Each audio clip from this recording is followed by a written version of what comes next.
HDI is on the move. Drones. These aerial robots are replacing manned planes. They're revolutionizing warfare by allowing us to see and kill from half a world away. And they're making science fiction a reality. Now, with unprecedented access to drone scientists, engineers, and pilots. Master armed. Nova reveals the technologies that make drones so powerful and the breakthroughs that are leading us into the future. Will drones soon replace even the most sophisticated manned planes and become a part of our everyday lives? It started out as a toy for my dogs to chase. The worry is that we'll have 30,000 drones crisscrossing the sky, accumulating all this information. They generate opposition both overseas and at home. I speak out on behalf of the rule of law. Now, enter a new chapter in aviation history as Nova takes you inside the rise of the drones. 3, 2, 1.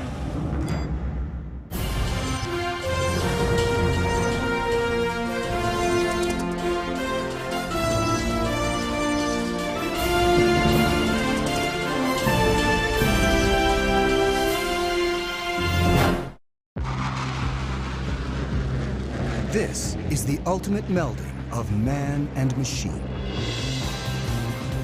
The U.S. has more than 2,300 manned fighter planes. Tiger 2, Dark Star Pictures. And pilots like Matt McDonough have long been our heroes.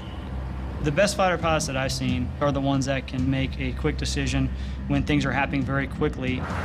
But a revolution is underway as manned planes are replaced by drones. Are we approaching a time when movies like The Terminator become our reality? Oh God, some machines are starting to take over. A time when machines fly, think, and even kill on their own. Drones are aerial robots that carry visual sensors, navigation systems, Target acquired. and sometimes even weapons. They come in all shapes and sizes and go by a variety of names. The United States Air Force uses the term remotely piloted aircraft. They are also known as unmanned aerial vehicles, or as the media likes to call them, drones. Already, the Pentagon relies on a family of more than 10,000 drones, usually to spy, but sometimes to kill. Small enough to fit in a soldier's backpack, the 3-foot-long Raven is the most widely used spy drone in the world. The stealthy Sentinel provided crucial intelligence in the raid to kill bin Laden. The killer Predator has flown thousands of missions since 2001. And the giant Global Hawk can stay aloft and spy for up to 35 hours. The military uses drones to support troops on the ground. 20 seconds. The CIA maintains a covert drone program to find and target individuals. The government claims drones have helped to eliminate up to 70% of Al-Qaeda's top leadership. They've been so effective, the Air Force predicts nearly a third of its attack and fighter planes will be drones within a decade. Planes can fly longer, they can pull more Gs, they can be more precise when they bomb if a human is not in the cockpit. We're entering a new era when the supremacy of even the most advanced planes is being challenged as engineers take the pilot out of the cockpit.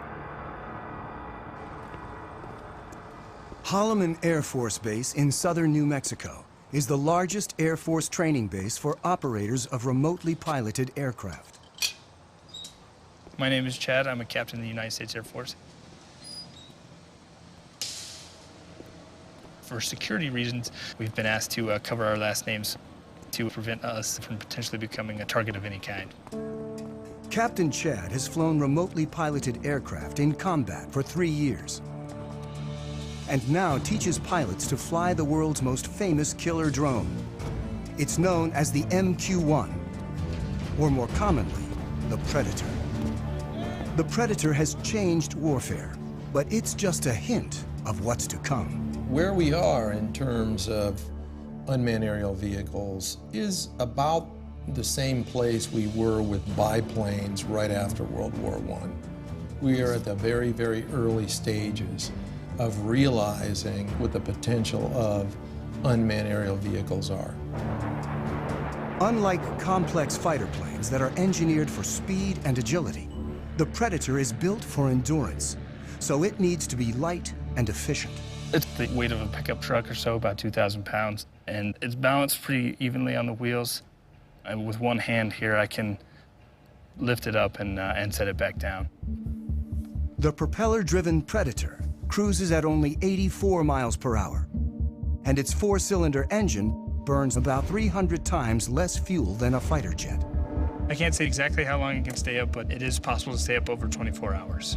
A typical fighter plane can only fly for about 2 hours without refueling, and short, angled wings keep it fast and maneuverable. But the Predator hovers 5 miles up, often in uncontested airspace, and its long wings maximize lift. So as you can see, it's got some flex to it. With no pilot to protect, a remotely piloted aircraft is much lighter and simpler than a manned plane. On a fighter, the pilot's support equipment and ejection system alone weigh as much as a Predator, which in place of a cockpit has a satellite control system. It's essentially the brains of the aircraft. It gives us the ability to communicate, control, keep link with the aircraft, and navigate it. The Predator's sensor ball carries daylight and infrared cameras. We can easily make out people from 5-6 miles away. The sensor ball also guides the Predator's 2 Hellfire missiles. From right here, we fire the laser, and the laser spot hits the ground, and then once we fire the missile, this is the seeker, so this seeker will find that laser spot on the ground and travel to that spot, giving us a very precise capability of employing weapons. When conducting missions, remote pilots work out of small trailers on the ground. They control the Predator by satellite. This link is what makes it possible to take the human out of the cockpit and fly from virtually anywhere on the planet. It's tight, about the size of a normal shipping container. And a shift, it could be anywhere from 2 or 3 hours up to 8 or more hours, depending on the situation. From trailers like this, pilots of the Predator and its larger cousin, the Reaper, have killed thousands of individuals since 2001. In this clip from Iraq, a Predator pilot sees 2 insurgents firing mortars towards a coalition airbase. He tracks them and finally shoots. Flash. The pilot's role is to support troops on the ground and go after threats while trying to minimize civilian casualties. With such high stakes, pilots like Chad need ongoing training. Today, he'll be flying the Reaper in an exercise 50 miles away in the New Mexico desert. All right, Greg, you're gonna be my HVI. I have Shadow on station. He's gonna be watching you. You're gonna be on a group of former soldiers working for a company called Rally Point will run an exercise in which Chad will hunt down insurgents in a mock village. We'll strike you there. Once you die, stay there, drive. 2 will play insurgents, and 1 will be a soldier on the ground communicating with Chad. About to take off now, so we're going to push the throttle up. And there we're up in the air. The training mission offers a rare glimpse into the mechanics of how the U.S. uses drones to support troops and prosecute its war on terror. The goal is to make it as realistic as possible so pilots can avoid mistakes when in battle. They should be checking in here probably in the next 20 minutes or so. It's going to be a MQ-9 Reaper. Check. If they're at 25,000 feet, which they generally work, we're not going to be able to see them at all. It takes about half an hour to reach the mock village. Drones like the Reaper can fly on their own using autopilot and preset GPS locations. But the Air Force still keeps human hands on the controls at all times. People have this concept of either it's a manned plane and the pilot's doing everything, or it's an unmanned plane and it's something out of the Terminator movies. The reality is it's in the middle right now for both the manned and the unmanned planes. our mind tries to put it in terms of robot or human, but the reality is a mix. As Chad pilots the Reaper, his sensor operator, Jay, controls the cameras and lasers. On the ground, the fake insurgents enter the village as the Reaper hovers miles above. Bones 3-4, Rally 2-0, stay status. Rally from Bones 3-4, we have eyes on the target. Chad gets direction from the soldier, whose handheld receiver and computer allow him to see what Chad sees. Chad's call sign is Bones. The soldier goes by Rally.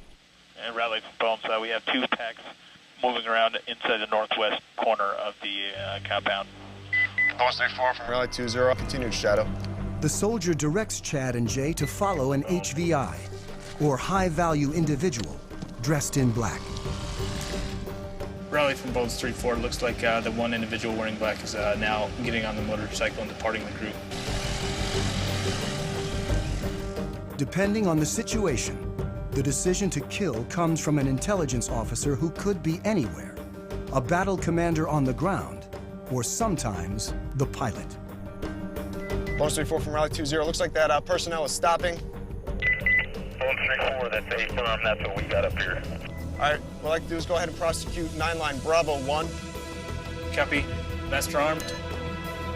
The sensor operator targets using the laser. This will be a run against the target under our crosshairs. 10 seconds to release. Sensor, you ready? Copy. 3, 2, 1, rifle. And Bones 3-4, weapons away. 25 seconds time of flight.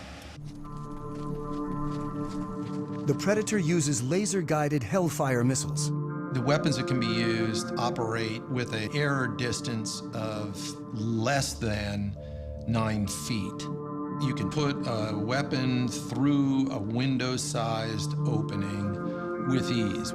5, 4, 3, 2, 1, splash. Rally from Bones 09, aim firm, we have splash, standby for BDA.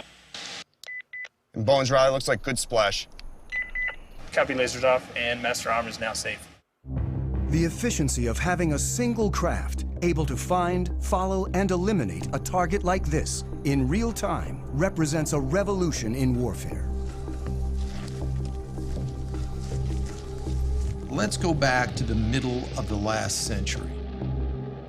During World War II, it took on the order of months to assemble intelligence from a variety of different sources, whether it be airborne, on the ground, to assimilate that information and then determine what targets might be hit. Then it took hundreds of aircraft and literally thousands of bombs to go out and attack a target using